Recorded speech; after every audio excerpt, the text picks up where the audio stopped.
Drugs ಮತ್ತು ಗಾಂಜಾದ ವಿಚಾರಕ್ಕೆ ಸಂಬಂಧಪಟ್ಟಂತೆ ಅದರ ಡಿಫರೆನ್ಸ್ ಅನ್ನ ಕೂಡ ಹೇಳ್ತಾ ಮಾತನಾಡ್ತಾ ಇದ್ರು ನಿವೇದಿತಾ ಅವರು. ಅವರೇ ನೇರ ಸಂಪರ್ಕದಲ್ಲಿ ಇದ್ದಾರೆ. ನಿವೇದಿತಾ ಅವರೇ, ನೀವು ಹೇಳ್ತಾ ಇದ್ರಿ ಡ್ರಗ್ಸ್ ಎಷ್ಟು ಡೇಂಜರಸ್, ಗಾಂಜಾ ಯಾವ ರೀತಿಯಾಗಿ ಉಪಯೋಗ ಆಗಬಹುದು ಅನ್ನೋದ್ರ ಬಗ್ಗೆ ಹೇಳ್ತಾ ಇದ್ರಿ.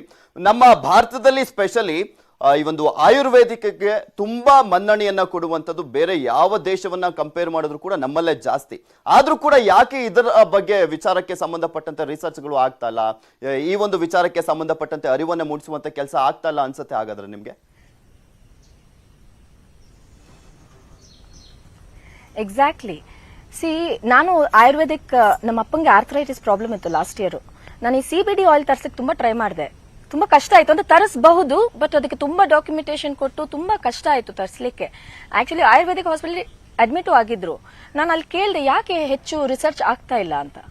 ಅವ್ರು ಹೇಳಿದ್ರು ಇವಾಗ ಶುರು ಆಗ್ತಾ ಇದೆ, ಇಷ್ಟು ವರ್ಷ ಇದಕ್ಕೆ ಏನು ಪ್ರಾಮುಖ್ಯತೆನೇ ಕೊಟ್ಟಿಲ್ಲ, ಯಾರು ಅದಕ್ಕೆ ಅಟೆನ್ಷನ್ನೇ ಕೊಟ್ಟಿಲ್ಲ.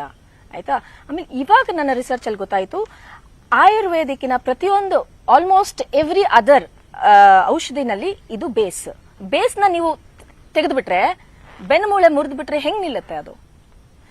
ಕೇಳಿಲಿ, ಕ್ವೀನ್ ಎಲಿಜಬೆತ್ ಅವ್ರಿಗೆ ಮೆನ್ಸ್ಟ್ರೂಲ್ ಪ್ರಾಬ್ಲಮ್, ಪೀರಿಯಡ್ಸ್ ಆದಾಗ ಹೊಟ್ಟೆ ನೋವು ಬಂದ್ರೆ, ತಲೆನೋವು ಬಂದ್ರೆ, ಆಮೇಲೆ ಕೋಪ ಬಂದ್ರೆ ಅವರ ಡಾಕ್ಟರ್ ಕೊಡ್ತಿದ್ದೆ ಗಾಂಜಾ. ಅವರಿಗೆ ಅವರ ಫೇವರೇಟ್ ಮೆಡಿಕೇಶನ್ ಇದು. ರೆಗ್ಯುಲರ್ ಆಗಿ ತಗೊಳ್ತಾ ಇದ್ರು ಅವ್ರು ಇದನ್ನ.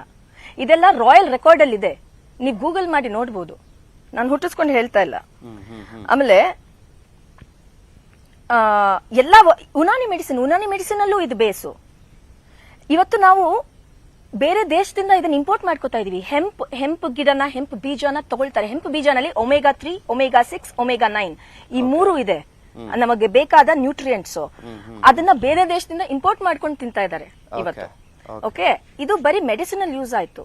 ಇಂಡಸ್ಟ್ರಿಯಲ್ ಯೂಸ್ ಮೊದಲನೇ ಬಟ್ಟೆ ಮಾಡಿದ್ದು ಹೆಂಪ್ ಗಿಡದಿಂದ. ಹೆಂಪು, ಗಾಂಜಾ ಅವೆಲ್ಲ ಒಂದೇ ಫ್ಯಾಮಿಲಿ ಗಿಡ.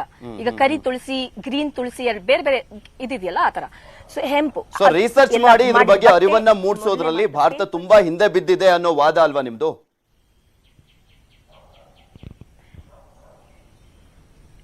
ಗವರ್ಮೆಂಟ್ ಆಕ್ಚುಲಿ ಯೋಗಿ ಆದಿತ್ಯನಾಥ್ ಅವರುವೆ ಇದ್ರಲ್ಲಿರೋ ಬೇರೆ ಬೇರೆ ಕಾಂಪೊನೆಂಟ್ಸ್ ನ ಎತ್ತಿ ಹಿಡಿದು ಮಾತಾಡಿದ್ದಾರೆ.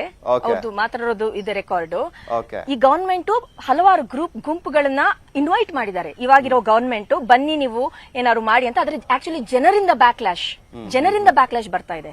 ಗವರ್ಮೆಂಟ್ ಸಪೋರ್ಟಿವ್ ಆಗಿದೆ ಇವಾಗ. ಆಕ್ಚುಲಿ ಗವರ್ಮೆಂಟ್ ಒಂದ್ ಹೆಜ್ಜೆ ಮುಂದೆ ಇಡಕ್ಕೆ ಟ್ರೈ ಮಾಡ್ತಾ ಇದೆ. ಬಟ್ ಜನರಿಗೆ ಅರ್ಥ ಆಗುತ್ತೆ, ಯಾಕಂದ್ರೆ ಜನರಿಗೆ ಇದು ಡ್ರಗ್ ಅಂತ ಹೇಳಿದಾಗ ಆಬ್ವಿಯಸ್ಲಿ ಜನರಿಗೆ ಒಂಥರ ನಮ್ಮ ಸೊಸೈಟಿ, ನಮ್ಮ ಸಮಾಜದ ಮೇಲೆ ಕಳಕಳಿಯಿಂದ ಅವರು ಅದನ್ನ ಬ್ಯಾಕ್ಲಾಶ್ ಮಾಡ್ತಾ ಇದ್ದಾರೆ. ಸೊ ನಾವೆಲ್ಲ ಸೇರಿ ಅವೇರ್ನೆಸ್ ಮೂಡಿಸಬೇಕು. ನಾವೆಲ್ಲ ಸೇರಿ ಅವೇರ್ನೆಸ್ ಮೂಡಿಸಿಕ್ಕೆ ನಾವು ಫಸ್ಟ್ ರಿಸರ್ಚ್ ಮಾಡಬೇಕು, ತಿಳ್ಕೊಳ್ಬೇಕು.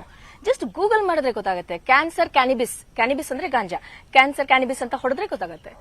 ಇದ್ರದ್ದು full history. Thank you Niveditha ಅವರೇ, ಇಷ್ಟು ತನಕ ಡ್ರಗ್ಸ್ ಮತ್ತೆ ಈ ಒಂದು ಗಾಂಜಾದ ವಿಚಾರಕ್ಕೆ ಸಂಬಂಧಪಟ್ಟಂತೆ ನಿಮ್ಮ ಅಭಿಪ್ರಾಯವನ್ನ ವ್ಯಕ್ತಪಡಿಸಿದ್ದಕ್ಕೆ.